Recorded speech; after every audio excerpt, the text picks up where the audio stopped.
Molly, New York stand up. Tom Thibodeau, culture changer, Worldwide West, Julius Randle, most improved, Derrick Rose, 6th Man of the Year candidate, Spike Lee and Stephen A. outside the Spike Lee studio, drinking that moonshine, chanting orange and blue skies. But guess what? It's about to get cloudy for the New York Knicks in the first round because they're going to get beat by the Atlanta Hawks. Yes, I'm picking the Atlanta Hawks in the first round of the playoffs against the New York Knicks. They have a superior superstar that is underrated in Trae Young, averaging 25 and 9 assists a night. They have a Defensive Player of the Year candidate in Clint Capella that's giving you 15 points, 14 rebounds, and 2 blocks. And they have another unsung hero who people don't talk about enough, who could also be in the conversation of most improved, and that's John Collins, giving you 17 and 8 a night. They have so many offensive weapons, from Bogdanovich to Lemon Pepper Lou to Gallinari. And by the way, they are well coached by Nate McMillan. I have the Atlanta Hawks beating the New York Knicks in the first round. Carry the hell on. How dare you? How dare you?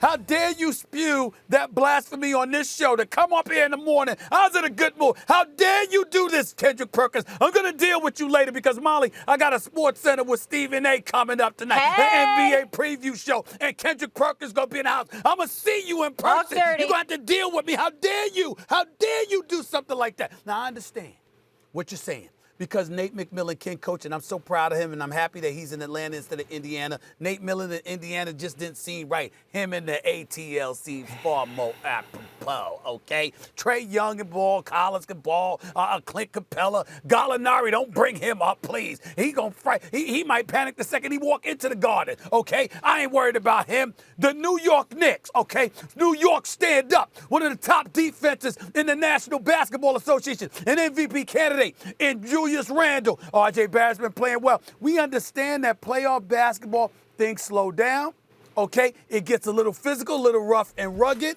And more importantly, you know this, KP, better than most. Here's the reality.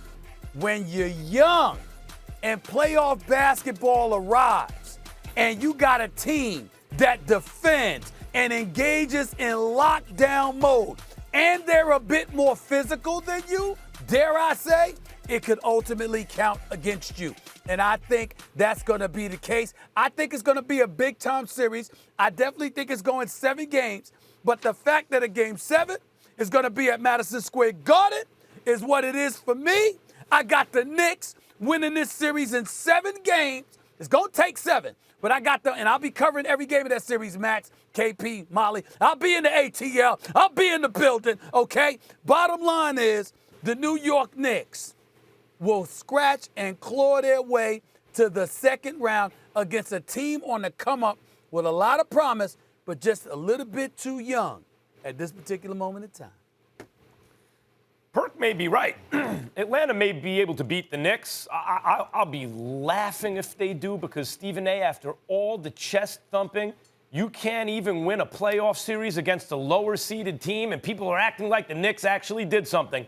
But if I had to guess who's going to win that series, I'm going to guess the Knicks. They're a very well-coached, and as Atlanta is, and a really good defensive team. I think, and they do have home court, I think the Knicks probably win the series. But I want to talk about something else, Perk. See, I'm against the Knicks because of James Dolan. You basically have Charles Oakley arrested. Get out of here. You know, like I'm done with Dolan. But I'm not anti-New York. What's going on with you, Perk?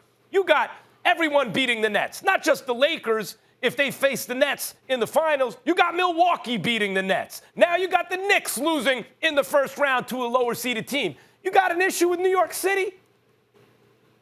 No, I don't. But I sent my paperwork back to underwriting, okay? And it came back before the playoffs, and they reevaluated and said, hey, some things need to change. So what I've been watching towards the end of the season, I've been watching the Atlanta Hawks team play inspiring, winning basketball and flying under the radar. They have been flying under the radar. And when I say flying, I'm talking about Clint Capella. Just think about this, right?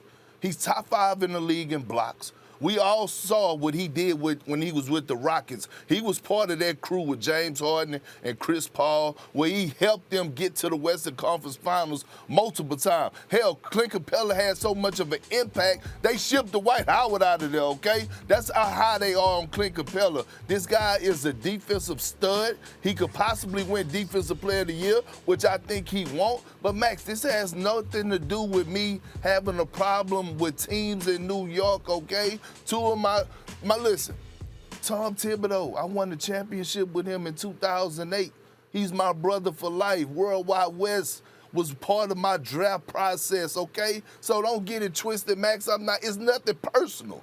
You don't want to have something personal. That's right. I'm talking basketball right now. That's right. Don't have Oakley arrested after a litany of mistakes by Dolan. Let me ask you this. Who's the best player in this series? Like, Julius Randle's probably top 5 MVP this year. Is Trae Young? Who has the best player in this series? Let me tell you something. In the league that you call a guard-driven league, right? That you said on multiple occasions on this platform is a guard-driven league. What did we see last year in the bubble besides Anthony Davis? Who did we see dominate the league in the playoffs when it mattered the most? It was perimeter players, right? And you always go to that point.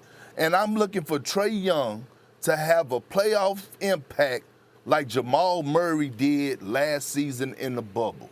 And even to the level of Donovan Mitchell, where he may not get out the second round, but he is going to put up monster numbers. He's that electrifying. He's that much of an elite top 4-tier scorer that he's capable of doing that. So I'm looking at Trae Young, and yes, he's going to be the best player in this series.